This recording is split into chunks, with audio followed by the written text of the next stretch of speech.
Muscarella. No, it was yeah, my Muscarella. culture. Exactly. So. And no, I said if good children bucks work out by the end, I said this time for New Year's, like next year, I'd want to do like in January, I would take my whole family to Italy, like to the Four Seasons where they film White Lotus. Like that's my goal, is to make enough money to do that as like a Christmas gift to my family. I have to do something with my parents. You'll be there too. Oh God, yeah, I just outed like myself. My family's gonna be like, what the hell are you gonna do with That's us? nice that Joe did that for his parents. It's really nice. Must be nice to be Joe's family. I'm like, okay. I really want to do that. I feel like it'd be really fun. That'd be sweet. I think it'd be a fun concept. Execution might be terrible. Execution could be exactly like White Lotus. Literally exactly. So yeah. No, like I feel like every family vacation I've ever been on has resulted in like actual disaster. Like there has been a war, there has been a feud, there has been like literally some of them. I just remember sobbing in Disney year after year, sobbing, and up until this most recent trip, and when I was 25 years old. And the thing is, you keep going back on these trips, and because again, there's nothing better than family, but you get on that trip, and the entire time it's like you're screaming, like, I don't know what you want me to do. Like it doesn't get better when you go. Like wherever you go, there you are. Yeah. Like it's the problem. I think what I'm learning. You can't escape. You can't escape yourself. No. And you can't escape your family. No. And try as you might. There you go. Try as you might. You'll always find your way back home. Mm-hmm. I feel like, personally, I have found my way back home lately. Like, I was home for so long just now. Joe, I actually can't even put it into words. Like, it was a miserable experience on my end. It was, well, I had COVID, which made it worse for me. Like, I literally was suffering at the hands of COVID and then a stomach virus, and then just being like bed bound in Long Island for literally a week straight. It's a miracle I'm here. And it feels like it. I'm you look amazing. God. And honestly, like the entire time we're like, I'm just like not eating. And I'm like, Joe, like that's not good. It wasn't good. It wasn't good. I dropped a significant portion of weight in a matter of, I didn't eat for a week. You didn't eat for a week, no. I'm making up for it. Then I'm almost like, what was your first meal back? It was like a pasta. Mm-hmm. It was a pasta. That makes sense. It was the orecchiette. How do you say that? Orecchiette. Orecchiette. That was what it was, and I had it twice since then. The same exact one from Patrizia's. I had Patrizia's on Sunday night and also on Thursday night. You're obsessed with Patrizia's. Patrizia's. You always find your way back home. You always find your way back home. That is, I guess, somehow not at all a theme, but at the same time. And honestly, they bring it back. We kind of found our way back home. Yeah. With the style choice. Yeah. You honestly look so good. Thank you. You really do. And like, almost were you lying? No, was it originally a joke that you were making? There was no joke, but I will say that like it's giving Fred Jones. It is. Yeah, I did bleach my hair earlier today. But you always have wanted to be in Scooby-Doo, so I think this makes sense. I'm going for like 60s mod meets like 90s grunge meets like Mormon 80s boys. Office meets Mormon boys with a Z. Yeah, I am wearing a shirt and tie. And I think that like as I continue to develop my personal style and put myself out there, I'm going to continue to like build on it and wear more things. It is my dad's tie and my dad's shirt. And I just took it out of his closet. And while I'm not in Vineyard Vines, like I did find my way back to like a prep. Yes, you're giving New England prep. I just can't escape Boston. You can't. Like, you're going to end up full-time in Boston. Of course. You're going to be a little Bostonian again. Yeah. It's a really welcoming city. It is. It is. And this is a really welcoming podcast. It is. And welcome back, Joe. Welcome back. Isn't it crazy that we're back? I feel like it has been almost no time has passed. Yeah. I would say it felt like that. In a way, it feels like it was just yesterday that we were on this couch. It was a little month. It was a little month, but then we did do the Christmas special. We did do the Tinder special. Sure. We did do Jake Cornell's podcast. We did do... Oh my God. It's just holy shit. At one day we're going to drop. We're going to drop that. Because the way that we respond to stressful situations is just not good. It's not normal and it's not good. And it's mutual. Like, we have the same exact responses. That was so scary. Because it really puts in perspective, like, we're 26-year-old men. Barely. And I keep saying it, barely, but like that.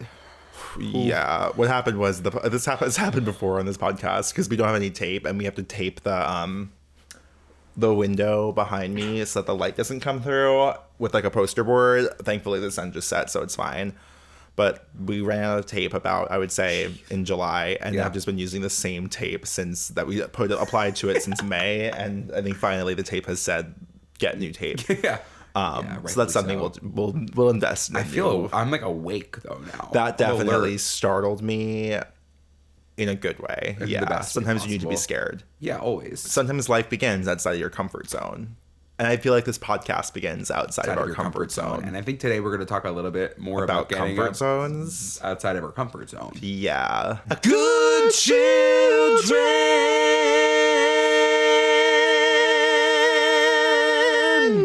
Just another looking down kid. at my feet. Looking down at my feet. Your comfort zone will kill you. Gotta step out of your comfort zone. Gotta step out of your comfort zone with good children. That was, I would say, our worst thing we've ever done. But the thing is, at least creativity was sparked within us. At least we tried. Sometimes trying is fine. That was really bad. But what we can learn is sometimes you try and sometimes you fail. But you get right back up and you try again.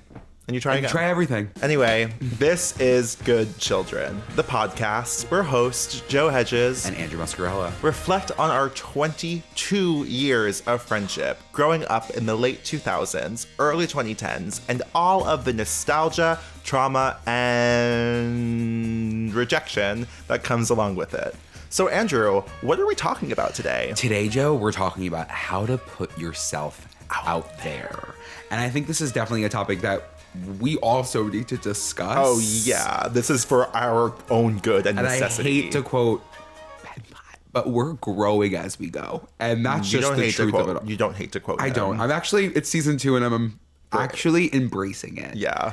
Anyways. You've been embracing it you've been embracing it before the podcast existed. You have been embracing the Ben Platt allegations since, I would say, 2017. And now that I've shaved that mullet. Yeah. Oh my God. Yeah. Wait. We didn't even talk about it. It's gone. I shaved the mullet.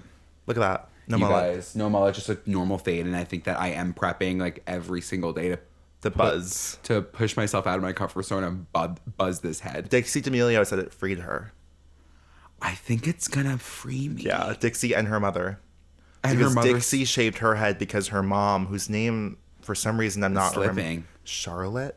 You're missing me. Whatever. Her Mrs. D'Amelio shaved her head around the same time that Dixie did, same age, and she said it made her so confident, and that's why Dixie did it. And I honestly believe it freed Dixie D'Amelio. She looks amazing and she seems radiant.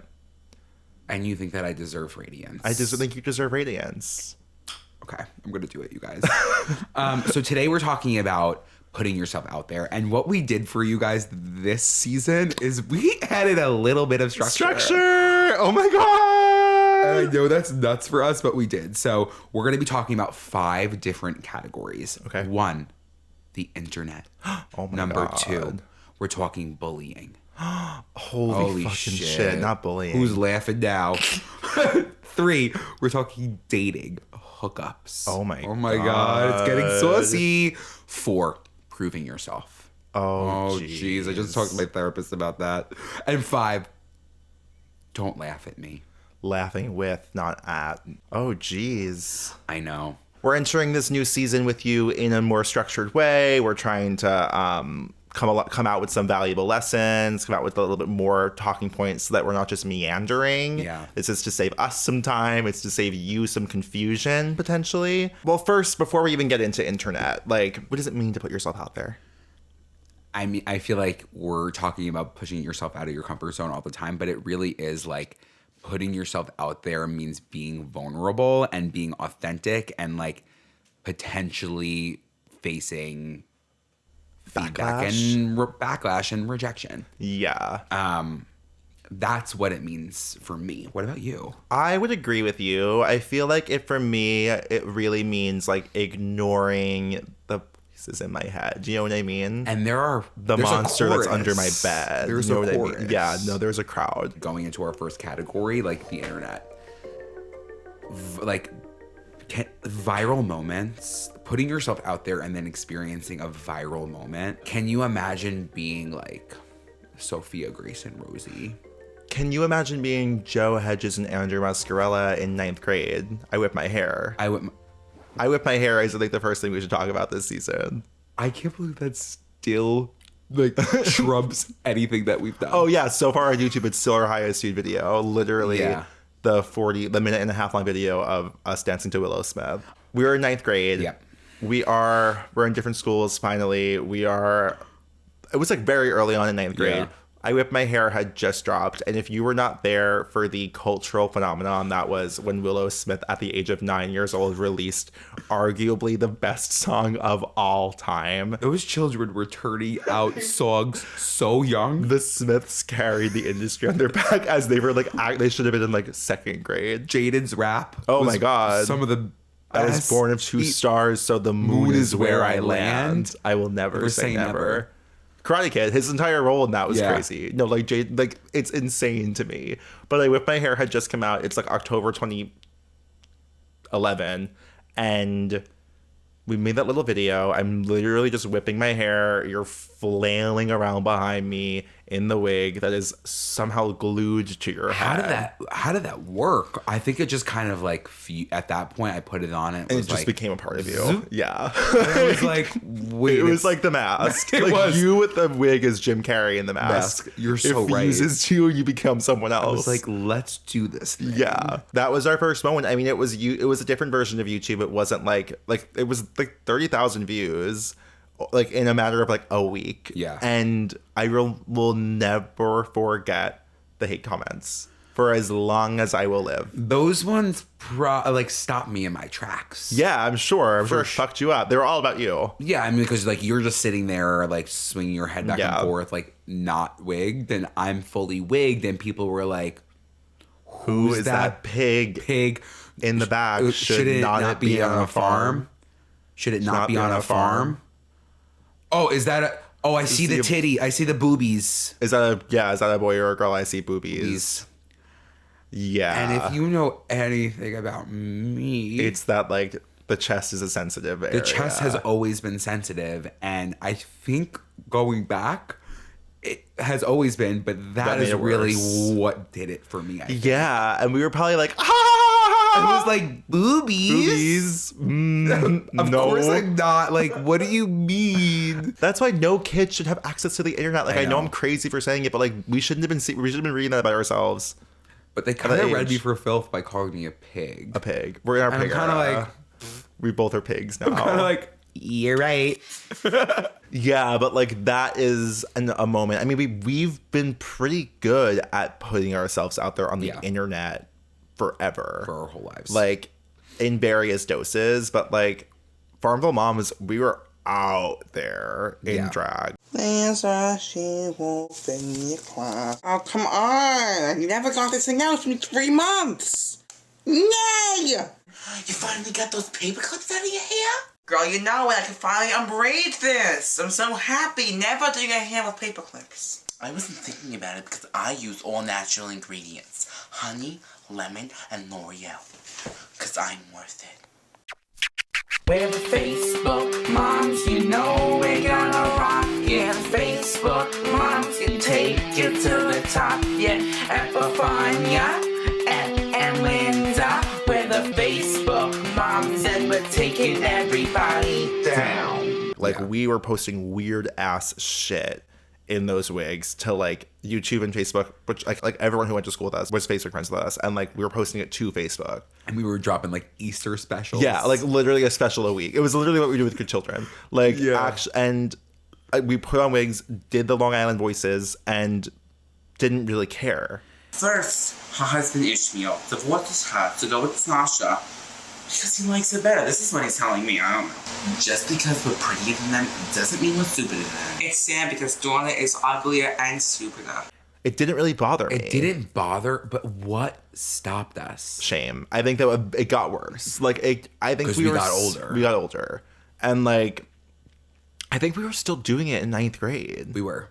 Right? Can you imagine though we pushed through the shame? No, can you imagine if we just didn't give a fuck? or if anyone around us like really encouraged us, no offense. Yeah. Like, I think that probably was also part of it. Like, I always felt like growing up doing gay things, I always felt like I had to hide it from my parents. Yeah. Or like justify it. Yeah. And like that was like why we were doing fucking Tom and Jeff. Yeah. Oh, Tom! Hello, Coach Glummer! Are you ready for your next practice? Yes, Coach Glummer! Okay, you get out there! Football machine! Ha, ha, ha! Like, that was like this justification for being able to be gay. I was like, we're Yeah. also doing football. I was like, I have this wig on, but like I'm actually just like mimicking you, but like Yeah. I'm gonna go play some sports now. Right.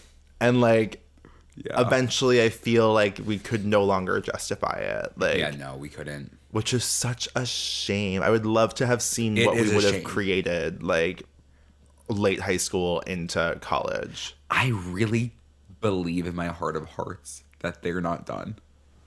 That Farmville Moms? No, they're I would not do it in a done. heartbeat. We did a good job as kids. Yeah. And like, obviously we've seen the archival footage, we've seen it all, like we've always been good at being weird, but then I do think, yeah, external forces kind of just shut you down.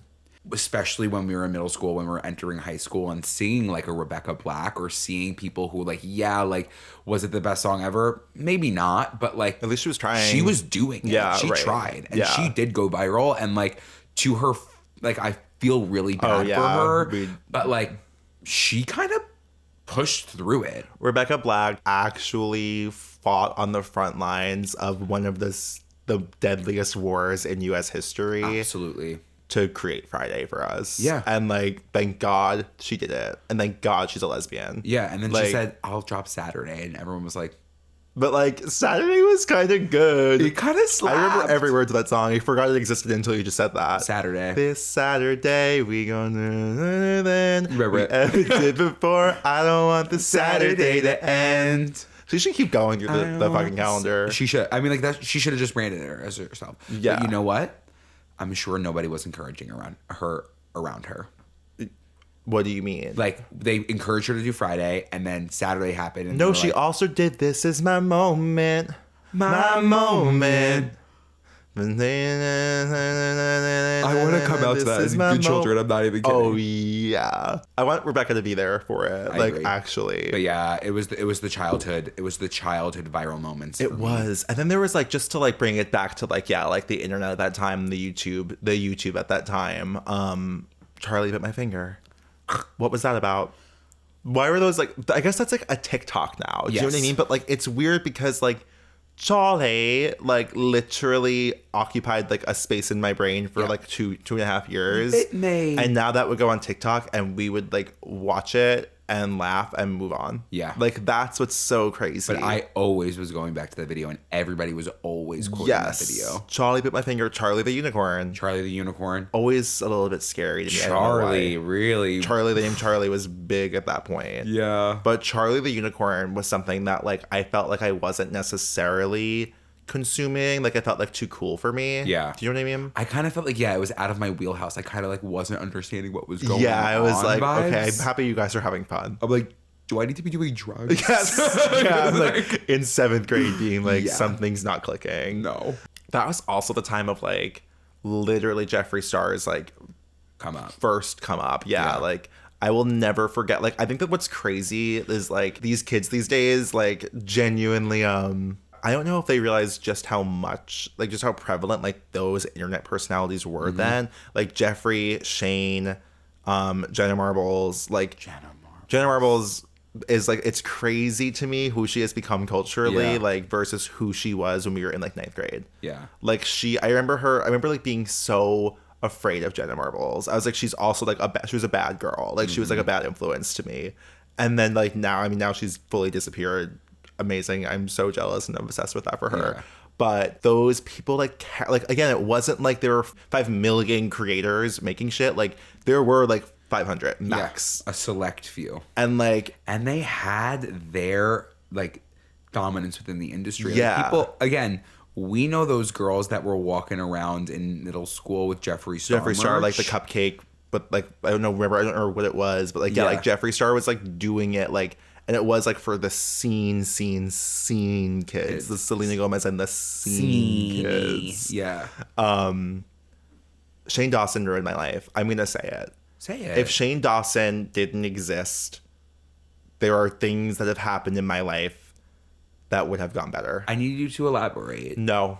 Okay. Obviously, it was a time before, like, I can't believe I'm bringing up cancel culture this quickly in the episode, in the season, actually. But it was a time before, like, accountability of any kind. So, like, creators were just, like, doing fucked up shit, like, and nobody cared. Or, like, people cared, but, like, not enough people cared for it to, like, do anything, or for it to stop, or for, like, there to be a conversation even like, about it. It's just nuts. Yeah. Like, and, like, I just remember, like, growing up seeing this shit where I'm like, the fact that this was normal, and like even obviously all of these people have done like problematic shit, but like it was so extremely normal where like I feel like my parents already where like kids are gonna look back at the shit that we have consumed and be like, this is so fucked up. Yeah. And we're gonna be like, yeah, but you have to understand like this, and they're gonna be like, no, it's literally fucked up. And like, yeah, there's it's no just justification. crazy. We can't like flip that switch. And No, be like, no, it's wrong in the moment. And like obviously, it's like like fully aligned, like all that shit is fucked up. But it's just crazy that it like was not viewed as that fucked up at the time. Yeah. Like how much progress has been made in such a short period of time on the internet is insane to me. And again, like people are becoming more conscious of, thankfully, what they say and what they put out there. So there's a little bit more of a realm that it wouldn't get to that point. Right. And if it does, it's like you might as well let piranhas out in that damn tank because you're dead. You're dead. You're dead. Or you become like Trisha Paytas and just like literally can just lean in. You just, she's leaned. She's leaned. Although she seems great now. I don't know if you've seen like the clips on TikTok of her Zach Sang interview where she's talking about Malibu Barbie, but like I'm literally like, she seems like she's in a really good place. I'm like really happy for Trisha. Yeah. Again, has done crazy fucking shit on the internet. Crazy shit as recent as 2020. But I think that like even with people like her, like doing crazy shit like is never justifiable. But I don't think you want to see somebody go off the deep end and continue to spiral. Like happy that she's doing well. Yeah, no, it's really nice to see growth. It's like that's why I think Jenna Marbles is another example where like we like I don't think that Jenna was ever that. I don't remember what her content really was, but like watching someone go from like chaotic to calm or like it's like a really like I think we need to celebrate it more. We didn't talk Sophia Grace and Rosie. Did we want to? Sophia Grace, and she's pregnant. Shut up. Sophia Grace is pregnant. Shut up. Yeah, no. She is with child. She's with Bump? What do you mean though? Like she's pregnant. Like I don't know what else I can mean by that. Like Sophia why do I feel Grace, like a close family member didn't tell me that my sister was pregnant? Absolutely told you Sophia Grace was pregnant. Like there's no chance that I did not like come running to you the moment I got the news. I'm sure at the moment I was like, You're like, oh my god. Now I'm sick. Yeah, she's pregnant. She's like maybe like 19, 20. Wait, I'm obsessed with this. Yeah, I'm like, it's crazy to conceptualize that. And then like Rosie's like cool. Like Rosie's like making music. So is Sophia Grace. Yeah. They're both musicians? I think so. Okay. I mean, I think it would be remiss of us to talk internet and putting yourself out there and not dive a little bit deeper into what Facebook presented itself to us as in like... And just, are you talking about like... Poking. You're a poker.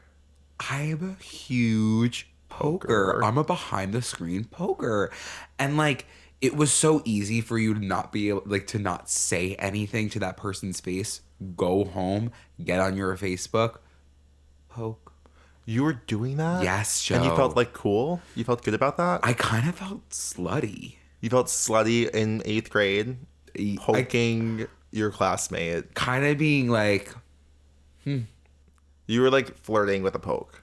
I think that like that's the way that I saw pokes were like flirt, period. Yeah, I guess so. And like you were flirting in 8th grade? I think I was flirting with the wrong people, but like I think straight women, straight girls? Straight girls. Yeah. But I think at that moment, like what I'm realizing now is I was just like, hey girl. You just wanted to be seen. Yeah. You wanted the physical touch. Yeah, I wanted them to be like, poke back. I see you. Did you get poked back? Poking wars? Poking wars. Poke wars. Like whoever poked you 18 times. I was like, Fuck. I gotta poke them back. 19. This stinks. I never really enjoyed poking. What I would bring back is bumper stickers. Bumps. Yeah. I literally, I live to express my identity in creative and unique ways. And I feel as if Facebook provided me the opportunity to do exactly that with bumper stickers. Like, you were like, wait, that's me. So me?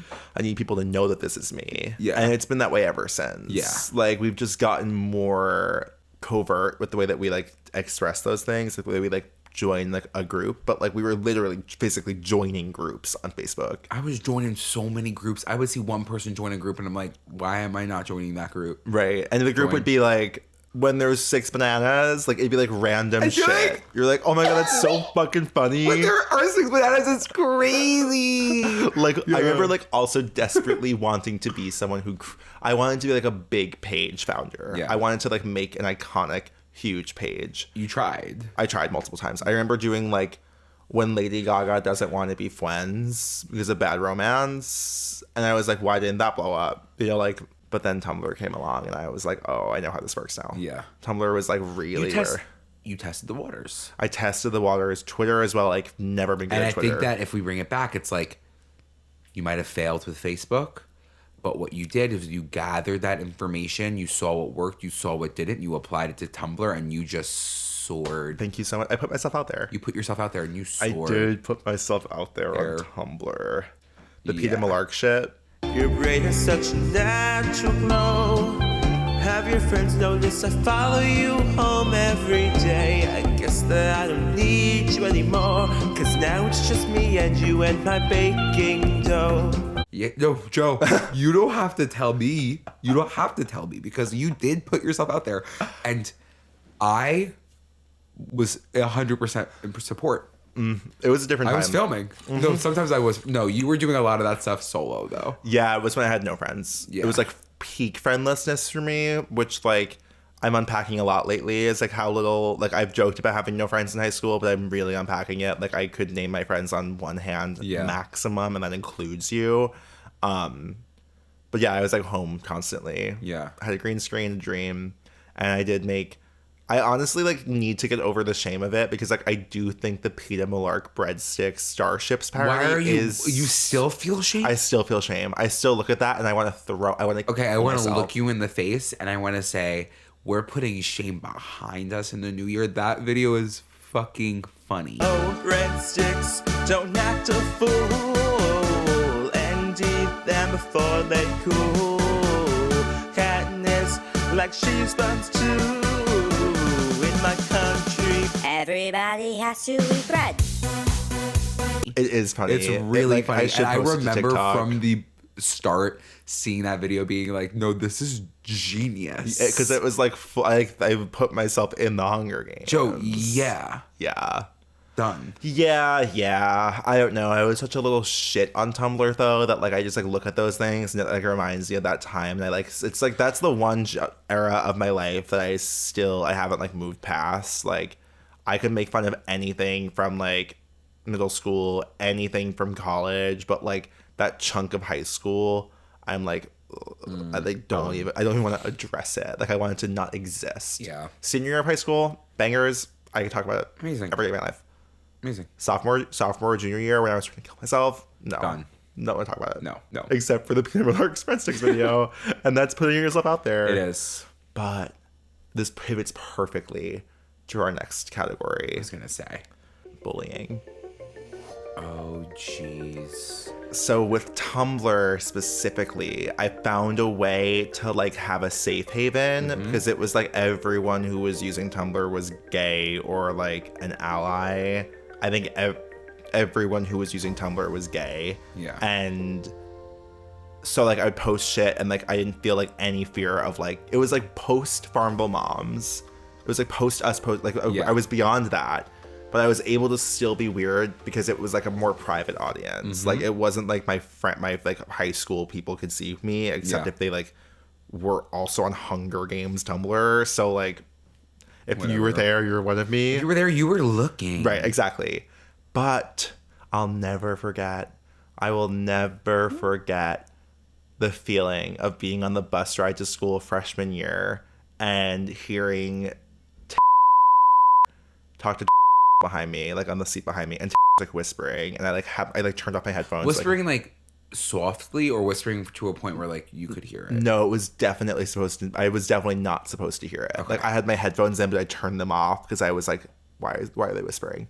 Because I hypervigilance, trauma response, and So I used to always do that. Like when my parents would fight, I'd like put my headphones on, and then I would like turn the headphones off, and they'd be like, yeah. What did I do wrong? For the most part, like when I'm walking around, like I'm pretending to have headphones on. Yeah, there's nothing going on. Today, when you had your therapy appointment, I was blasting "Sucker" by Charlie XCX so loud to the point where I was like, "Why am I afraid? Like, why am I afraid to hear the warbled voice of you from the other room?" And I'm literally like in the other room, like, yeah, that makes a lot of sense for me because my childhood was like, yeah. I hear whispering, and she's like, I found his YouTube channel, and he posts like all these weird videos of like him singing in the Hunger Games, and then I remember like the feeling, like the full body, like cold blood, like the chill that ran down my entire body on the way to school. So like I wasn't even able to like course correct this.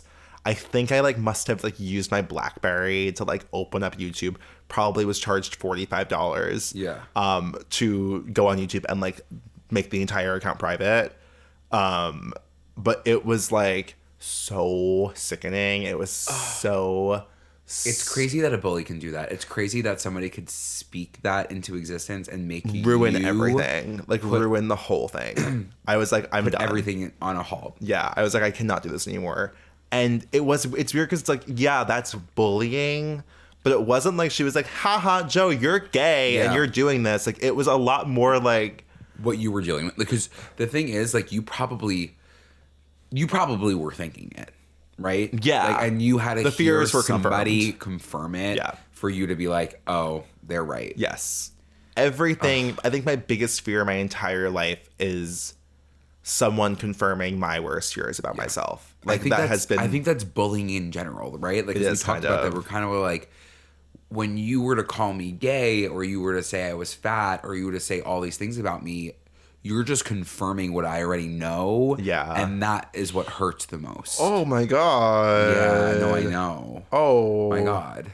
Yeah. Yeah, that's unfortunate. It's really unfortunate. But because it's like, yeah, it's someone agreeing with, again, the voices in your head. Yeah. That are like, you're not good enough. They literally try when we're kids. They're shoving us in shirts that say be a buddy, not a bully.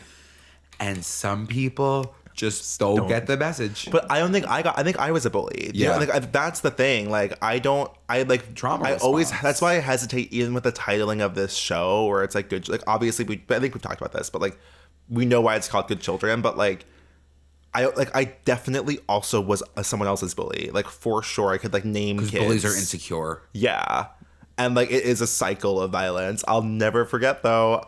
It just the story just came full circle for me because I remember getting on that bus ride home, putting on Mean by Taylor Swift and listening to it and thinking about that entire situation and being like, one day I'm going to be living in a big old city and all you're ever going to be is mean.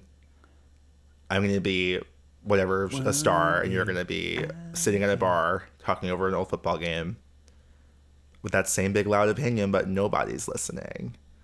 That was a song that actually was, I like now thinking back to it, pivotal. Yeah, that's why when I say she like carried me as a child into adulthood, like that was like literally, like she literally got me somewhere that I would not have gotten to on my own. Yeah. Where I was able to look in the future and be like, yeah, one day I am going to be this. So right now it's fine. Yeah. You can say whatever you want about me now. Yeah. You're going to be laughing soon. And I stand by that. And I've talked about it before on this podcast. But literally, just think about Mean by Taylor Swift. If you're dealing with bullying, if you're dealing with insecurity, like think about who you want to be and think about who that person's probably going to end up being. Yeah.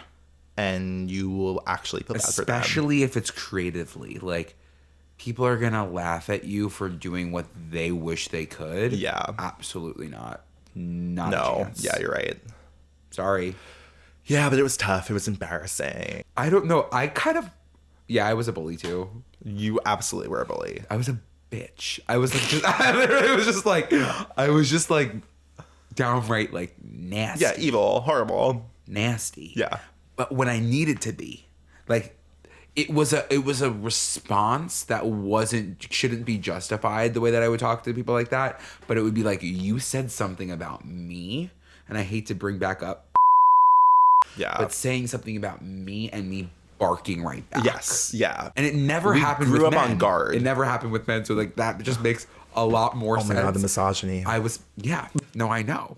I was fighting these girls because I was like, who are you? Like, why are you like, no. It also, like, I don't know, like, maybe part of that, like, not to get back to the request from last season about talking about misogyny, but now that you mentioned it, I'm like, was some of that, like, is some of the misogyny from the gay community directed, like, is the anger that people have toward, like, because, like, for me, I was always like, you're a girl, you're supposed to be on my side. Yeah.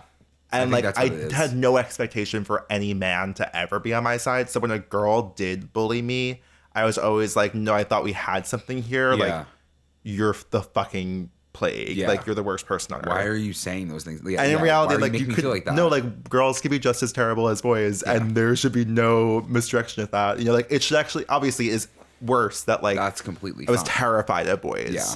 But, like, girls I felt safe around. And like, that trust was broken, and I was like, oh my god, villain, witch. Yeah, and that's why she wrote that in my yearbook. I hope it's because I went to Tylene Lopez and I said, is talking shit about you.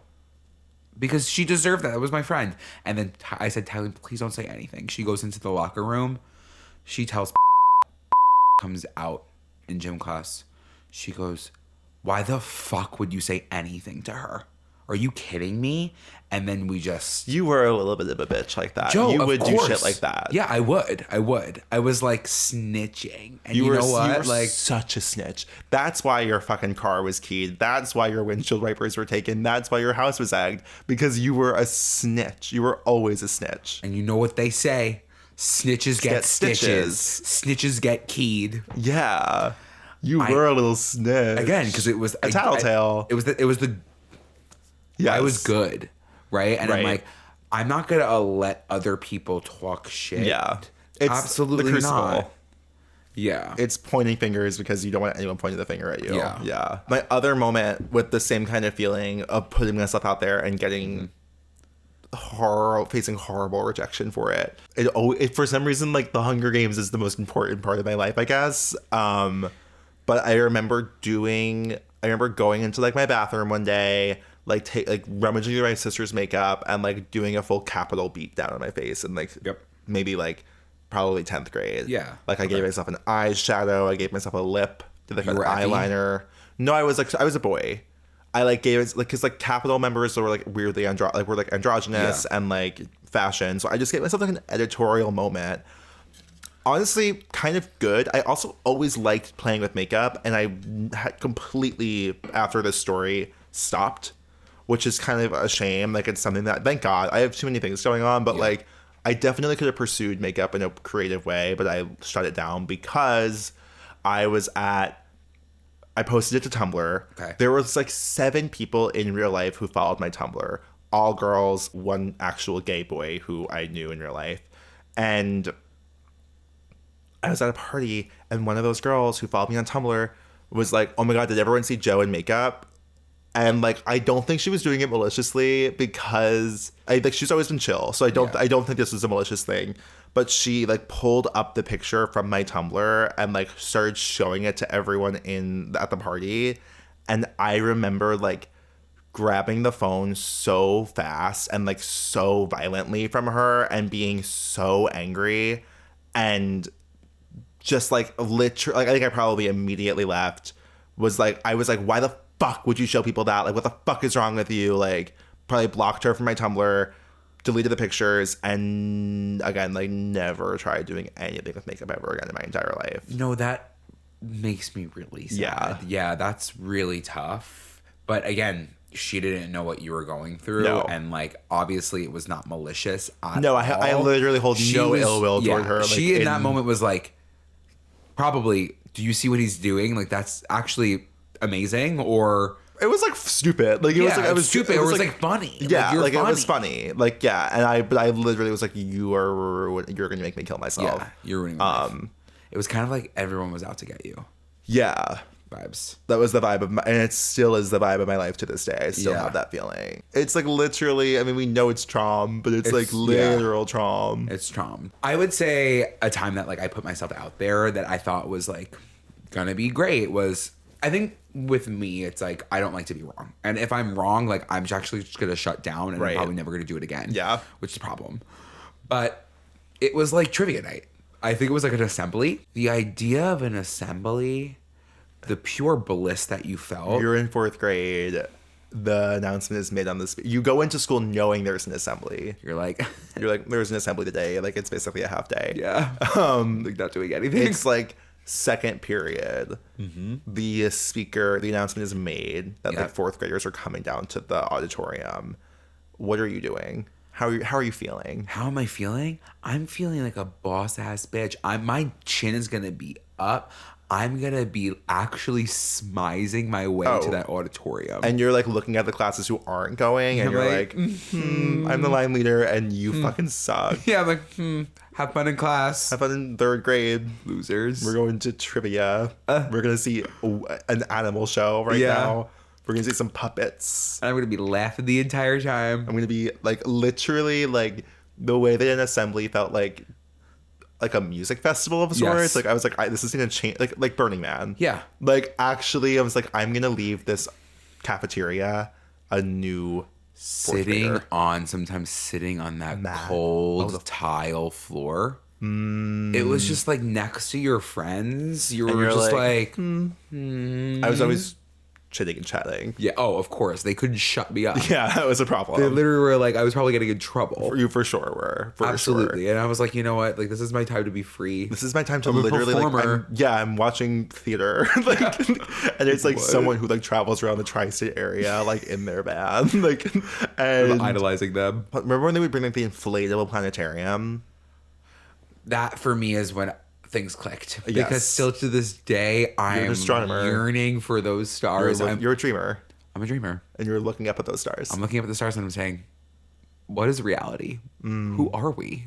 I am so small. And you're in 4th grade. Yeah. And you're looking up at like a plastic ball with images projected on it in the little gym. Yep. You take your shoes off, you go right in there, and you're like, this is amazing. Literally amazing. Stop. Like that feeling is, I could feel the feeling. Yeah, it's like they could make that a drug and I would take it. I would become addicted to the drug of assembly. The assembly I think it's just like going to things. I guess you're kind of right. Like going to things that you want to like going to a museum.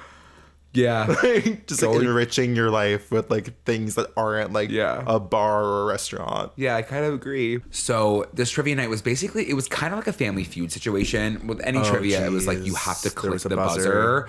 And like if you click the buzzer, you gotta have an answer.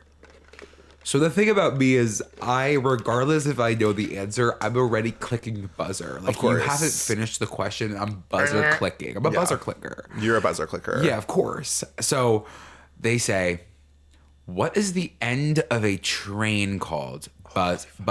The body I was in, like I definitely had like a short haircut. I was probably in my Italia shirt.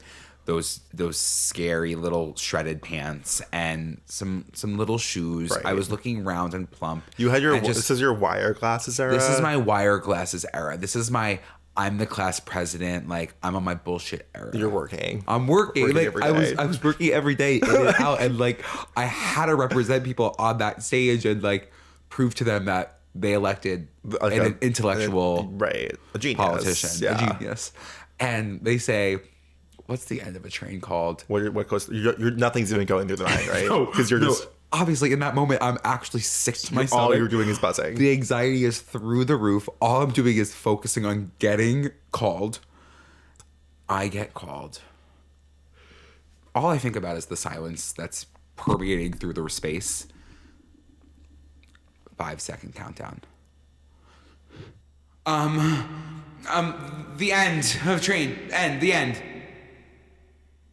I swear to you, I wish I threw myself off that stage because the way that the man said, "Oh, no, it's anybody else?" Caboose. But yeah, so like that was probably my one moment where I was like, this is humiliating. In retrospect, you telling that story, I'm like, what about that was like you Bullying. putting your what about that was bullying? What about that was you putting yourself out there? It seems as if you just like wanted to be right about something. I definitely did And want to learned be a right. lesson, almost a valuable lesson. I learned a which is, valuable lesson think in the before moment. you speak. Something that I think to this day I wish I did pursue a little bit more of was dance. Yeah. Sometimes I just like to do a high kick for fun. And I And would just I've seen you do many high kicks. many. And what we're realizing now is like I was doing high kicks to prove something or to validate or to get compliments, and I would do it in front of people. And I was at band camp and the kick line was practicing and I was on my way to my mellophone, and one of the girls was like, my mellophone is, it's a marching French horn. Okay. And I was passing the kick line and one of the girls was like, Muskie, come here. You have to show the girls your kick. So I'm like, fuck yeah. Of course I'm gonna show you my kick because I know it's good as hell. I throw that leg in the air. How many girls are watching? I would say probably a 35. Yeah. Okay. Yeah. I kick that leg in the air. I feel my footing start to slip underneath me. I hit the ground. That wasn't just the mortifying part. It fucking hurt. It hurt. It was a hard smack to the floor. All I heard was, oh my gosh, are you okay? No. Quite frankly, I wasn't okay. And I walked away with a red face. Yeah. And completely embarrassed. You getting embarrassed has always been something that's freaked me out because you are so good at not being embarrassed. Yeah. Like, you're someone who I feel like, because I have always looked at you and been like, you're not afraid to put yourself out there. You know what I mean? Really? Yeah, obviously. Because you can't tell. You push past the fear. You just do it anyway. I do it anyway, but you can't tell when I experience embarrassment. Like, I do a good job of masking Yeah, but I'm saying in general, it's like, even when you're not embarrassed, like, you've been doing weird shit your whole life. Yeah, I kinda have Like, been. again, when we had, like, when Bangers came out and White Suburbia was taken by storm with twerking, as introduced by Miley Cyrus and Iggy Azalea. Yeah, that was a really tough time. Really tough time. You I were did. literally the champion of the movement. I was teaching people how to do You it. every party, every event, any public space we were in, you were on the ground throwing ass. I was popping cheeks. At 17, 16 years old, in front of adults, in front of parents, in front of children. Yeah, in the public. Like, I was doing it in front of the Applebee's. I was doing it, everywhere. Anywhere you could. Anywhere I could. And I to felt a point like where you were at putting Bangor yourself Store, I up. was wearing Twerk Team Captain shirt. Oh, we're pivoting in a Pivoting hard to way. something fun. It could be fun. This is a crazy episode. Okay, like, title card. Dating and hookups. I can't do this shit any longer. I can't do this. Yeah. So we're putting ourselves out there. We talked about the ways in which we have experienced reasons to not put ourselves out there. And we honestly have barely gotten into them when you really think about it. We didn't even talk about body. We didn't even talk about being gay yet. No. But I think one of the ways that we all, dear listener, find like friction in putting ourselves out there is dating and for sure. like sex and hooking up. Like, I think those are I think we're all always learning in that department. Body image. So in terms of putting yourself out there, like, I feel like for me, one of the biggest deterrents to really publicly being myself has always been literally how much I hate my body. You know what I mean? Yeah, no. And like, thank you for sharing. And like, I want to validate you in that experience. And I like, agree. I'm not saying I do now. Yeah. But I am saying that like throughout my life, I have consistently struggled with the way I look and consistently ebbed and flowed with like the level of like respect and love I gave myself. And I think as a result of that, even like, because again, we've talked about this, like TWED combo, but like even at my skinniest, even at like my fittest, I still was not hooking up with people. You know Yeah. what I mean? Like I thought my whole life, I spent my whole like late teenage years, early college years being like, when I get skinny, I'm gonna go on dates. Yeah. I'm gonna fuck. I'm gonna like Yeah. live this life that People I are gonna didn't think let I'm so myself hot. live. Yeah, people are finally gonna like me. Yeah. As if one, like people didn't like me Already. for me. Yeah. And two, my mentality would somehow change with like my body changing. And I relied so much on that. Again, like it's kind of like what we talked about before with like mean. Like Yeah. I relied so much on the future version of myself to get me through things that once I became that version of me, It wasn't. I enough. was like, fuck, I'm almost more unhappy now. Yeah. Because like I thought this was going to solve everything, and it actually has made things literally worse. Yeah. I think I've been struggling more lately than ever with like the ramifications of that time, of the Yeah. time of like literally hating my body, not allowing anyone to see it, and like feeling like there was something wrong with me, which is weird because I'm at a point where I'm like, for the first time in my entire life, like happy with the way I look. Even now, I'm like, I have the same, like I have to recognize that the brain patterns that I've created for 25 years Yeah. are still there. Yeah, it's not like it literally doesn't take overnight. You know what I mean? No. Like it takes time to be able to heal what we both have experienced when it comes to our body. Yeah. Like it's not normal what we put our minds through for No. literally no reason, but to just hate ourselves. And like it really like I hate to bring it back to RuPaul, but if you can't love yourself, how the hell are you gonna love somebody else? How the hell are you gonna? Yeah. You know what I mean? And I think that I've been really thinking about that specific line lately. Rue is with you. Rue is with Rue in the me. room right now? It really, that hits because, again, that's a feeling that I think a lot of people experience, but somebody else isn't going to solve that for you. Yeah, and like, but the thing is, somebody else is going to solve that, and also like, are you even going to give yourself the opportunity to let someone? No. Like I think that's the quote. What I get from Yeah. that quote is like, I didn't even let the people, like people loved me. Yeah. I've been in relationships where people were like, there have been boys who have loved me and have told me that. And I didn't let them. Like I Yeah. would not allow them to, because Yeah. I was like, no, like you don't like you're making a mistake. Like Yeah. you're not, like you're lying to me. You're not telling the truth. You don't know me. You don't know me, and if you did actually know me, you wouldn't like me. Yeah. And I will never forget when I broke up with Kevin, and he said, and I thought this was the rudest thing anyone could ever possibly say to me, and he was like, you don't think you deserve love, and like this is me telling you that. And I was like, fuck him, like he doesn't even fucking know me. Yeah. We ended on horrible terms, and he was so insanely correct. Yeah. Like in a crazy way, where like he saw me more than I saw myself then. Yeah. And even now, like I'm in a relationship, I'm happy in that relationship, I will receive compliments like and be like, oh, you're like, he's just saying that to be nice to me. Yeah. Like I don't believe my boyfriend when Yeah. he's complimenting me. Yeah. And I've had to literally check myself and be like, am I out of my fucking, like, what more do I need to get to convince myself that like I'm worthy of this? What has to happen to be like, oh, I should just be happy? Yeah. It's really nuts. It's crazy. You can't internalize what other people are saying to you. It really No. is like, I can't put it into context because I haven't been in a relationship besides with Jessie. But when I was with Jessie, she would be like, you're perfect. Yeah. Right. And I'd be like, no, it would actually infuriate Yes. me because I'm like, no, I'm not. No, I'm not. Like, stop saying that. Yeah. Like, you're lying. Right. And I know you're lying. Isn't that so It's fucking so sad? Sad. It's It literally so sad. is so sad. Yeah. That like I think that you're doing a great job now and you're working through that as well. Yeah, And this it's is the good to first time. see. It's something that like I am learning in real time, is like I've never been this honest with Yeah. anyone except literally you and this entire listenership.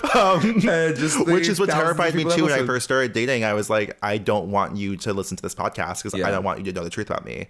Yeah. You know, like I was like literally insistent. I was Yeah. like, and he has friends who listen to the podcast, and I was like, fuck, they're gonna tell him, he's gonna find out about me. Yeah. Isn't that crazy? No, Isn't that crazy? Like, it's crazy. I'm like, literally, yeah. Yeah, like, don't find out about me. Don't, like, it's like on any of the apps, and this is so menial, but like on any of the apps, I won't link my social media for specifically that reason. Because I'm like, you're going to be able to go to my social media. You're going to be able to see literally everything about me. You're going to be able to see how I speak. You're going to be able to see like the things that I'm talking about, my viewpoints on certain things. You're going to be able to see me. You're going to be able to see me. Yeah. I don't want you to see me. Meanwhile, we're literally like we're begging everywhere. to be seen. Begging. But the moment someone looks at me, I like stop. I'm begging to be looked at. I'm terrified of being seen. Yeah. Is I think what the lesson was for like most of my life. Yeah. But yeah, now obviously I've learned that like the kind of vulnerability that we show on this podcast desperately needs to be the kind of vulnerability I show in my relationships and my friendships, because otherwise it's just not going to work. It's not going to work. So now I'm like sitting there like being like, do you want to hear the darkest thing you've ever heard in your entire life? Okay, good night. Yeah. Like, love you. Or like, good morning. Do you want to hear something horrible? Do you want to hear what I'm going to talk about on the podcast But today? again, I think it really is like, it's important to communicate and speak up and talk about how you're feeling, and also just like be authentic to yourself. And especially like when it comes to, for me, it would be like hookup situations or whatever, and like I would find myself not really talking, and I'm like, why am I not talking? Right. Like I literally talk. You're like a talker. I haven't shut up. Yeah. Like I literally don't shut up, and I'm here, and I don't even know how to formulate a sentence. Yeah. And it's because I'm afraid of you getting to actually know me, and for what? Like. Right. And now again, with that mindset and that switch flipped, going into situations and being like, no, I'm gonna show up. Yes. I'm gonna show up like myself, because again, like, and unfortunately, I'm wondering if like I needed validation from people to like me. Well, I was going to bring up, I think that like all of this is interesting. It's colored by the fact that like we don't look the way we used to look. And I wonder how much more complicated and difficult it would be to get to this point without like the privilege we have now of fitting in more with like societal norms. Correct. But I agree with you. I think that from an outsider's perspective, you can see us and you're like, oh, like what are your problems? What are your problems? Yeah. And I think that is something that we all can learn is like, regardless of wherever somebody is at now or where you think they're at, doesn't mean they don't feel the same things that they've been feeling for a while. Yeah. Yeah, I'm mentally 17. Yeah. And like, I wonder if that's ever going to stop or if I'm always going to feel 17. Do you know what I mean? Yeah. 17. I think the only thing I could see is like getting new tools to like change the way I'm thinking, but I think that I'm always gonna have to like remind myself that I am like that those things are not true. Do you know what I mean? Yeah. It's really sick and crazy. I think we're gonna not be there forever. I don't know. I've asked people who are older sometimes that exact question where I'm like, do you still feel like you're 17? And I think the answer pretty much is always yeah. And they were pumping that into our system too when we were kids, like self-esteem assemblies, self-esteem, Harmony Bear. Like it was like harping on self-esteem. Yeah. But like what we couldn't have had was any self-esteem. No, I had self-esteem and creativity. I always had confidence in that. I literally have always, and up until this past year, have seen my body as repulsive and my personality as intrinsically wrong. You know what I mean? Yeah. Like, no, I do kind of get what you mean, because I feel like we have very similar outlooks on that. Yeah. But I think that a lot of change has been made in a short period of time for us. Yeah, which is really exciting. Which is very exciting. I think what is also so good to realize is like change can happen really quickly, and like we are learning to adapt to it pretty quickly. Yeah. We're catching up. We're catching up, and I think that like for the first time I'm like paying attention. Yeah. And not just like, and I'm like I'm ready. Like I know I keep saying it, but like putting yourself out there, like gotta do it. I was gonna say that was something I wanted to say to you when you were saying like the showing your true personality. I think that like the secret that we all fail to realize is like the true, literally like the truth about like the human experience if I was to just like guess, is like it's so obvious, and I don't know how to explain it in a concise way, but like if you can show up as your authentic self in every situation you are in, you will find the best friends of your life. You will find the love of your life. You will find your dream job. You will find your dream home. You will find everything you want because it will be made obvious to you because you're no longer like censoring or editing yourself for like what you think other people want from you. And once you're like, this is me, Greatest Showman, or Camp Rock, yeah, you're gonna be met with people who are like, ew, I'm not interested, but you're also going to meet people who are like, oh, that's you, this is me, like we're on the same page. Like, and that I think is like literally like it's the easiest thing to do in the entire world. It is so hard to get to that point, but it is like, if you want new friends, if you want a boyfriend, if you want a girlfriend, if you want a partner, if you want like anything, it's like literally just show up like the person you are in your head. Yeah. Like speak. Say what you want to say and let the words fall out. Like we're going to keep beating those lyrics into you because like the truth. It is the truth. It is like literally biblical. Yeah. Like that is just like my lesson I've learned in the past year. Joe, like, what is this podcast? Are we funny anymore? I was just like, should we switch genres this season? Like drama, like true crime. Oh, fun story, fun for us. What's your first gay date? My first gay date. And how'd you get to the point of going on that date? I would say that like I had to work myself to the bone to be like, you got this. I literally was like, okay, it's totally fine. It was in Boston, and it was an app. What app was it? It probably was, I think it was Tinder actually. And I was talking to this guy for a while. I was the person who was talking to them for a while. You know what I mean? Oh, I was like, always doing that. I was talking. And I was like, you know what? It got to a point where I was like, we live in the same damn city. Like, you might as well just come over. And at that time, too, I was like, I was getting more comfortable with myself. Were you sucking on Tinder? No. Nothing. No. I was nothing. I was doing nothing. Okay. I was like, this is my time where I'm like, I'm going to just talk to a guy and like see what's up. Yeah. And I did. He happened to be 6'7". Okay. And he was really, really nice. Oh. And like he came over and we watched a movie. What'd you watch? You think I have that memory? I blacked out. Okay, yeah. Like fair. what? Fair. Like no. So he came over and I actually don't think I could have sat farther from someone on the couch. Yeah. And we like walked around, we did some things, and like I could tell that he also wanted to kiss me, and like I just wasn't gonna let that happen. Yeah. And then from then on, oh my God, wait, he didn't live in Boston. I think he drove maybe 2 hours to see me. How did I meet him? Oh my God, it's coming back to me in this current moment. What fucking sicko did this? That was my first date, and I think I learned a lot from that. And I was like, okay, I 1 can talk to somebody, 2 I have a lot to work through, and 3 like he's so nice. Okay, yeah. And you I'm like, weren't attracted to him. Looking back on it, like I should have been. Yeah, you were just like. But again, like in those moments, I sometimes still experience. I'm like, no, even if you're really attractive and like we have that conversation, I'm like, you're my friend. Oh yeah, of course. We're friends. Yeah, of course. What about you?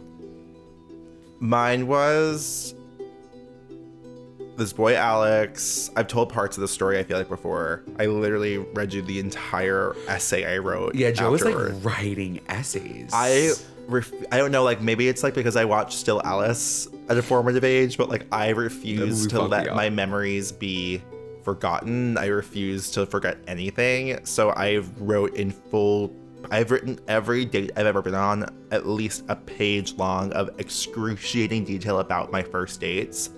More than anything, I just remember literally feeling like I was going to die. Like the level of anxiety, the level of feeling like something, like I was breaking a rule, and like that everyone was watching me. Literally Catholic trauma. Like it's so obvious to me now, and it was not then. We went to the Met. It was such a cute little date. Like we walked around the entire Met. The most important takeaway from it was that he was like queer and obviously had been out for a while. I wasn't even out yet. Definitely did not kiss. I shook his hand upon meeting him. Shook his hand. Shook his hand like he was running for office? I shook his hand hello on the Met steps. But it was really lovely. It was very sweet, and he was a sweetie. The best thing I could have heard before I had like started putting myself out there was like the dates you go on, the hookups you have, the people you meet might not be amazing. Yeah. Like, and you might literally feel like you're gonna die, but you're not gonna die, and you have to experience those if you want to experience a good date. Yeah. And you have to get past the awkwardness of like your first gay date or your first date to have more. And the more that you push it off, the bigger it's going to feel, the bigger it's going to seem, the more important it's going to seem. And then once you get through it, you will look back and be like, oh, you're like, oh, that's sweet. yeah, like it's not gonna, it's a huge deal right now, and it's gonna be a nothing to you. Yeah. A year from now, it's not gonna kill you, and what doesn't kill you makes you stronger. I need you to stand a little taller. Any childhood crush stories, something fun, something good children themed, something childhood crushy. Again, I was only really I was only ever putting myself out there to the girls. Yeah, of course. Period. I was, well, this is a Valentine's Day thing. I can save it for Valentine's Day. But I was big on like asking people out. I was a serial dater. I dated Jim Blazy for 3 years. I never, ever knew that. Yeah. Is that not crazy? How did I not know that? Cause like, I just didn't feel like I should share. Because I probably was like, why the hell am I doing this? You know what I mean? Like, I was like, why am I going to tell Joe? But I'm like, well, what's going on here? Yeah, I just wanted somebody to sit next to when we were like being read a book. Okay, got it. But yeah, crushing. Like, I think that I've talked a little bit about like crushing on other students or other people in our grade. But I don't think I was really like, I was holding myself back from crushes. Same. I feel like in terms of like, I remember being in love with like Elijah Wood as Frodo deeply. I was obsessed with every Hobbit. Yep. Harry Potter. I'll never forget Goblet of Fire when he's in that bathtub. That was a moment for me that I have masturbated to many times as a child. Gosh. Cedric Diggory, Edward Cullen. It was a lot of all of those. Joe Jonas. We talked about Josh Hutcherson. Josh Hutcherson, though, was the blueprint. Like, he was the one. Mine was honestly Taylor Lautner. Oh, I love Sharkboy. Yeah, Sharkboy was literally a dream to me. Dream. Oh my God. Wait. You didn't say that on purpose? No. Wait. Is Sharkboy in the room with us? I guess our next category. Is that our last category? No. This is just, this shit doesn't fucking end. Okay, we're up to category 4, which is proving yourself. Oh, geez. Speaking of everything that just happened. So I feel like this, in terms of putting yourself out there, a lot of the core motivating principle behind that is proving yourself. It is like, I'm going to prove to the world that I can do this thing, that I am this thing, that I can become who I want to be, that I can pass this test, that I can get into this school, that I could do whatever. Yeah. I think you're the king of proving themselves. I was dying to prove people. And I think you dying still to are. prove them wrong. Yeah, I'm always trying to prove. It really is something that I'm learning to no longer do, because I don't think I need to prove myself to legitimately anybody. And the only person I've ever needed to prove myself to was myself. Yeah. And recognizing that has been really earth-shattering. Yeah. Proving myself was always a deflection mechanism for who I was, right? It was like, oh, I'm fat, or I'm gay, or I'm all these different things, but I don't want you to recognize me for either of those two things. I'm going to prove you wrong, and I'm going to make you believe I'm the smart one, or I'm the athletic one, or I'm this one, right? I'm proving that. Being good enough. And for like legitimately for who? Good enough for who? It doesn't make sense. Santa. For Santa, I was literally like until like 6th grade. I was like, I was for Santa. It was for Santa. You don't have to be good at everything. Lastly, oh my God. Hoofa. This one's a good one to end on, because don't laugh at me. This is literally this is light. So there comes a time in every young gay boy's life where there is a certain assembly that you go to that changes your life forever. Yeah. The first time I'd say you stand a pop star.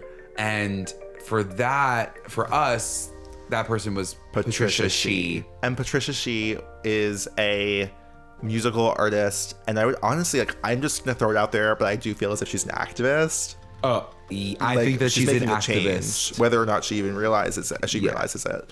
She knows that was her intention. Yeah. She came to Albany Avenue, our elementary school, and she would do like these, like, she did it like every year, I feel like. A assembly. And she would also teach us Mandarin. She would teach us Mandarin, and she would also, then teach us songs.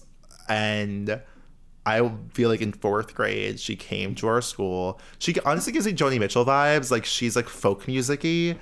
She sang a cover of Don't Laugh at Me. And I don't think we've ever been the same. I for sure have never been.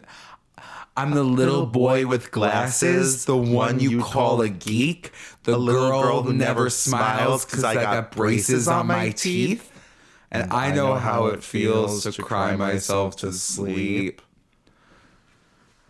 I mean, like, they were such dark lyrics, so, like, heavy for a 4th grader. But it really put things into perspective. It did. Don't laugh at me. Don't call me names. Don't get your pleasure from my pain. In God's eyes, we're all the same. Someday we'll all have perfect wings. Don't laugh at me. This is not a Patricia She original. However, it feels as if it is for us. She changed my life with that one. I do remember to completely ruin the entire thesis of this. I'm so scared. Me and you made a slideshow, a PowerPoint, where we picked people in our class and put their faces up for each of those lines. We did! I remember it! Like, we were like, who is the little boy? Who's the little girl with braces, doesn't smile? Who is the final classes? Who's going to be the single teenage mother trying to overcome her past? That's where, at the end of the day, we all fucking suck. We all suck. We have to accept that we're not good, and sometimes being bad is just the human nature. Yeah. Because the whole thesis of this entire episode was cruxed on that song, and it just hit me that we used it as a way to make fun of people. Yeah. Privately, but still. Yeah. Wasn't. But the things that you do in private might as well just be public because that's how you're feeling. Yeah, that fucking sucks. It sucks. So, like, it took a turn at the end, but almost in a way that I'm like, that's fun. Like, I feel like the episode just like went from being an after school special to being like, we tried. We thought we were gonna help people with this one, but we actually just realized that we have some work. We have some work to do. We have some work to do. No, but I loved that. That was fun for me. This episode. This was one of my favorite episodes we've ever done. I think that this is the dawn of a new era. And don't worry, we're going to make the same jokes. We're going to do the same shit. You're going to laugh. You're going to cry. You're going to grow. But we did think a lot about how we wanted to come into the new season and like what we want to say.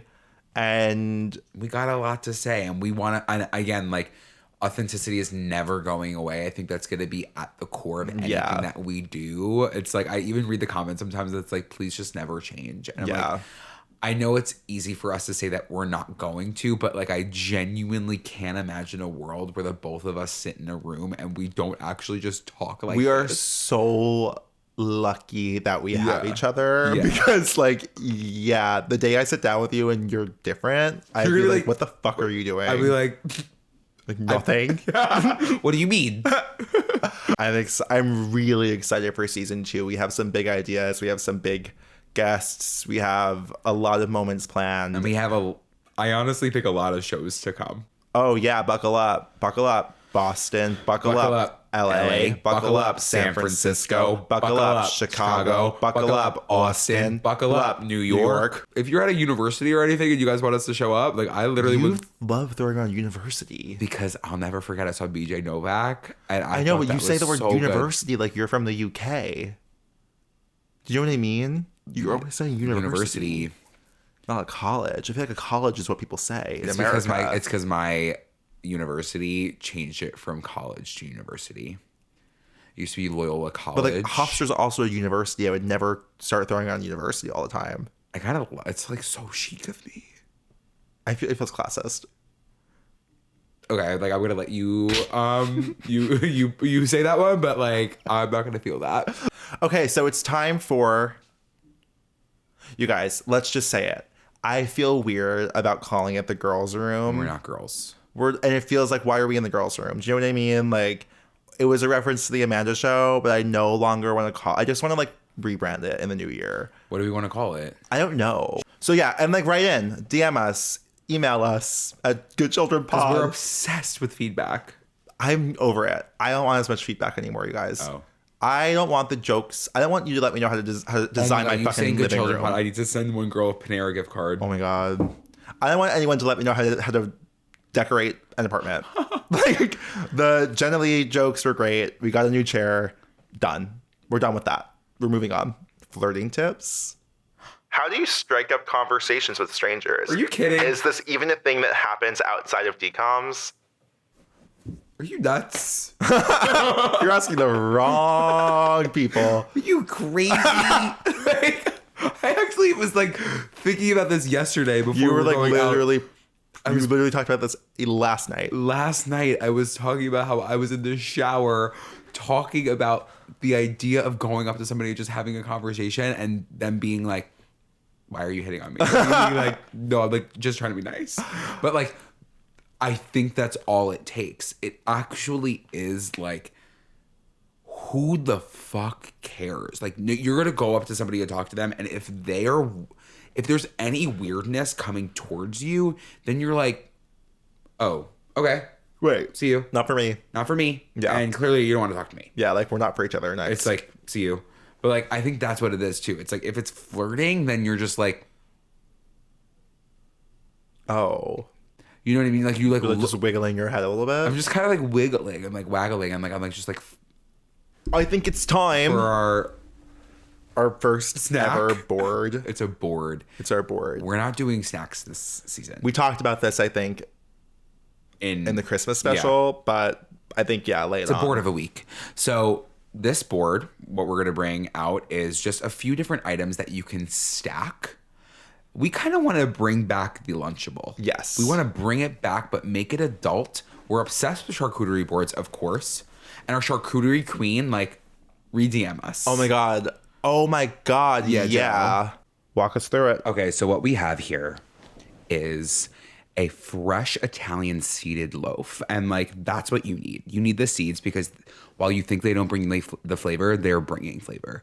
We have some prosciutto. We have some fresh mutts drizzled with some balsamic glaze, and this is where we get crazy. So you have look at that. Oh my God. Yeah, you have a seasoned oil, and It's dripping. It's always important to have a seasoned oil. And what I put in this oil today is a little sprinkle of salt, some red pepper flakes, always essential, so a little bit of basil flakes, a lot of cheese. And I don't go just normal cheese, I go locatelli. Locatelli, top tier. And then I put a little bit of pepper in there. I mix it all together. It's just splendid. And then I have roasted garlic.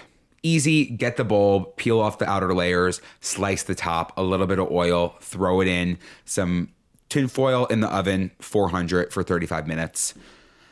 What we're gonna do is we're gonna stack. I want us to spread the garlic on the bread, top it with the prosciutto, top it with the mutts, and drizzle with oil. Oh my God. No, like, first and foremost, I want to give the founder of Grazza